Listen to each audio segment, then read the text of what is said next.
You're not afraid of failing. You're afraid of what other people will think of you if you fail. But if you're afraid of that, imagine what they think of you when you aren't even trying. Oh yeah, they aren't. You always have to be the person who roots for you before everyone else does. And it's usually a single clap in the auditorium for a very long period of time. It is a slow clap that's just you rooting for you. When you're built different than everybody else and you have this desire for more and this desire for achievement and this desire to win, everybody else looks at you like you're f***ed up. And they'll tell you that too. You know, what the f*** is wrong with you? Like, why can't you just relax? Why can't you just do this? Because I'm just not built that way, man. And it's sort of embracing the fact that this provides a lot of good, but there's a lot of things that you have to deal with that aren't so good.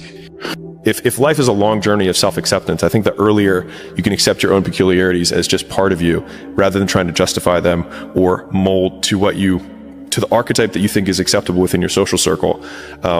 At least for me, like there's this period of discomfort when you change anything because everyone around you wants you to fit within the label that they are comfortable with. But they also have the anchor of what you were before. Yeah, exactly. And so they try and people don't like that. And so they're like, no, I like you in this box. So just say, I know you're having a little thing right now. Don't worry. And they just want to shove you back into it. And there's a lot of uncomfortable conversations that you have to have where it becomes really socially awkward. People don't care about you as much as you think they do. Massive amounts of people leave greatness inside of them out of fear of what others will think, and I did that for a very long time. It took me a while to get to the point where I would put myself out there, all out of fear of what people think. No one's effing coming to save you. No one. No one's coming to push you. No one's coming to tell you to turn the TV off. No one's coming to tell you to get out the door and exercise. Nobody's coming to write the business plan for you. It's up to you. Unless you understand that you've got to push yourself, you're not going to make your dreams come true. Every single person who wants to do something with their life and has done something with their life has gone through the exact chapter that you're going through. And it's the lonely chapter. It's the chapter where you don't fit in with your own friends, but you don't have the outcomes yet to fit into a new group of friends. And you're doing this thing, you're consuming content on the internet, you're doing these free tutorials online to try and figure out how to set up a podcast and where do I host this thing? And then you're going through this and you're like, is this even worth it? Because you have no signs of success, right? But if there's anything that you can take away from what we're saying right now is that the sign of success is the hate that you get along the way. And what you can't do is bend the knee to their hate and fit back into the conformity because it's comfortable and it's warm. Because like in the Matrix, when Trinity opens the door, when Neo's about to go take the red pill and he wants to get out of the car, she says, Neo, you've been down that road and you know exactly where it leads. And I know that's not where you want to be. And then he closes the door. Like right now, this moment that you're going through is Trinity opening the door and being like, you could go back, but then you'd have to remember exactly what the reason was that you decided not to go out to begin with, just because you listen to this podcast and you consume this content, you're like, I can do more than this. Like, because you are starting to live in some of that hell where you look in the mirror and you're like, I can do more. And you start to see the person that you could be. And you're like, this does start to feel like hell.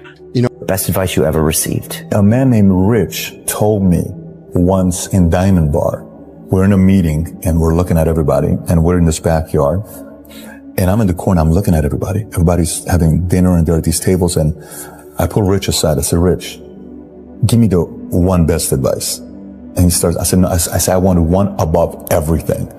And he said, look at everybody here.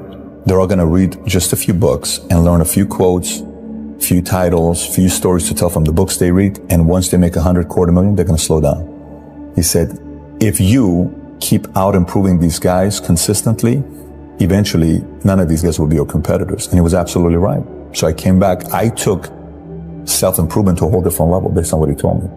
And it became an obsession. And I noticed, you know what? He was right. I think most people have the potential to be exceptional because most people are peculiar in their own way. They just stifle that because they want to be accepted by most people, but in so doing, never accomplish what they want to do because they conform. And so like if there's probably a lot of things about the world or even your world around you that you're like, this never made sense to me, but then you do it anyways. And I think that a lot of innovation and a lot of what makes people exceptional is feeling, thinking that thought or seeing that thing and then being like, I don't think I'm going to follow that rule anymore. So forgive me, but if you're going to create anything of value in this life, you're going to, even if it's with other people, you're going to have to be willing to be on your own for a bit, to forage on your own, to take walks alone, and then return to people, to your tribe, so to speak, and share with them what you've learned, or maybe even just show up with whatever energy shift has occurred while you were off. It won't get harder. Like, this is the hardest part. And so if you can just make it through this, everything else is downhill. It's not that the things that the dragons are going to slay aren't going to get bigger. They are. But you become so much more equipped to slay them back. And you have so many more allies. You have people in the stands cheering for you. You have the audience. You have all of these other things that are behind you. But in the beginning, it's just you with a stick against a bear. And arguably, that fight is a harder fight to win than beating a dragon when you have a nuclear bomb and 6 nations behind you. And so it's not even like the size of the hardship, it's just also the resources and how few of them you have, and how so much of the beginning is literally burning the one thing you have, which is time, because you have no leverage. You don't have the money to pay other people to help you.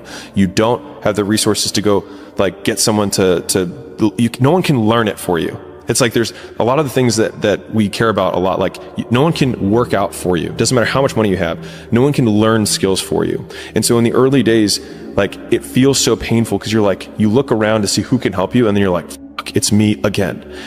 The energy it requires to start doing something is way more than the energy required to continue doing the thing. And the beginning of doing anything results in the lowest amount of reward, both internal and external, than when you've been doing it for ages.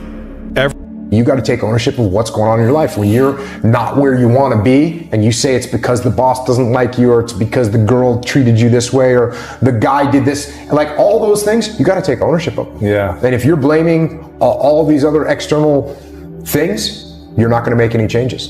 And that's going to be a problem. Most people walk around parroting other people's words for the vast majority of their lives. And so they basically act as recorders, where they clicked record at one point of their life, and then they click play in another time in their life, and they're just clicking record, play, record, play, record, play over and over again.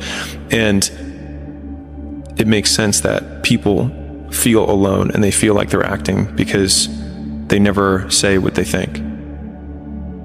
And as a result, they also sound like everyone else because they were never themselves to begin with. That most men live lives of quiet desperation. It's one of my favorite quotes ever because it's true. And I've been that guy. You're just in this world where you just can't wait to just run away. But the only way I could be this person now is if I took that chance when I was 21, when I was dead broke and had my cars repossessed and all that stuff. That's the only way you ever get where you want to go. You have to take a path that's dangerous. And most people want to take the safe path. And the safe path leaves you stuck in quiet desperation. Almost every time. It's hell. If you haven't gotten what you want, then you're not worthy of it. Period. And that's okay. Now you can admit that you suck and improve. Better to know you're bad for a season than pretend you're good for a lifetime. You're not making as much money as you want because you're not as good as you think you are. You're a student and pretending to be a teacher. No students say they feel like frauds for trying to learn. You're a fraud when you get up to teach the class, and you've never done it. There's 1,000 ways to say this, but listen, because I'm only going to say it once. I fought for it because no one gave it to me, because it was just me alone in the gym, me alone in the mirror, me alone in my head. No one did it for me. I worked for it, and I'm never going to let someone else take that from me. I built this shit. Me, brick by brick. And I'll be damned if I let you tear it down just because you don't like the way another talk. Your brain is the most powerful weapon in the world. Once you put away your phones and your computers and all that shit you have nowadays, that's great. We're up to date. Your brain is the only thing you have when you're going through depression, when you're going through hard times, when you're going through death, real life shit. You can't Google that shit. Man, you're alone. You're alone. You may have a shrink you're going to, you may have a best friend you're going to, But there's 24 hours in the day where you're alone in this brain, and your brain is talking to you in all kind of ways, and it wants to control you and pull you in these different pockets. If you can't control your own brain and your brain controls you, you're f***ed. You got to tell your brain where you want to go and how you want to go and how you want to get there. You got to control it. If not, it's over. I hear the clock ticking. That's what I hear. And the end is nigh, and time waits for no man. Life goes by, and it goes by quick. Don't waste those years. Don't waste them. Live them. It's like, how far could you take that? If you stopped wasting time, and if you stopped lying, and if you oriented yourself to the highest possible good that you could conceive of, and you committed to that, how much good could you do?